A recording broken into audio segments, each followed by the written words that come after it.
1987 সাল, আমেরিকার টেক্সাসের মিডল্যান্ড শহর। মাত্র 18 মাস বয়সী শিশু জেসিকা ম্যাকলোর পড়ে যায় একটি সরু অন্ধকার কূপের ভেতর।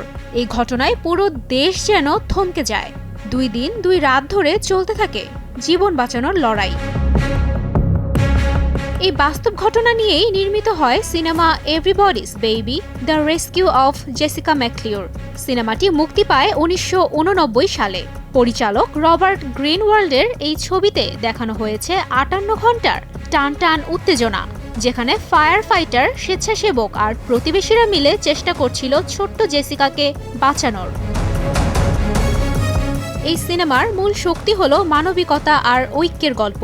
কূপের সংকীর্ণ দেয়ালের ভেতরে আটকে থাকা শিশুটির কাছে পৌঁছানো ছিল প্রায় অসম্ভব, কিন্তু শত বাধা পেরিয়ে শেষমেশ শিশুটিকে জীবিত অবস্থায় বের করে আনে রেস্কিউ টিম। আচ্ছা, এই সিনেমার সাথে মিল পাচ্ছেন কি কোনো সাম্প্রতিক ঘটনার? বলা হয় জীবন নাটকের চেয়েও বেশি নাটকীয়, আর সিনেমার চেয়েও বেশি ঘটনাবহুল।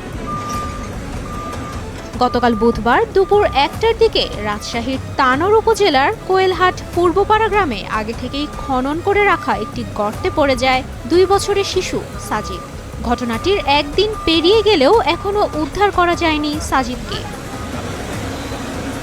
এভরিবডিজ বেবি শুধুই এক শিশুকে বাঁচানোর গল্প নয়, এটি দেখায় সংকটে মানুষ কিভাবে মানবতার জয়গান লেখে, যেভাবে রাজশাহীর শিশুটির ঘটনায় এক হয়ে গেছে গোটা দেশের মানুষ।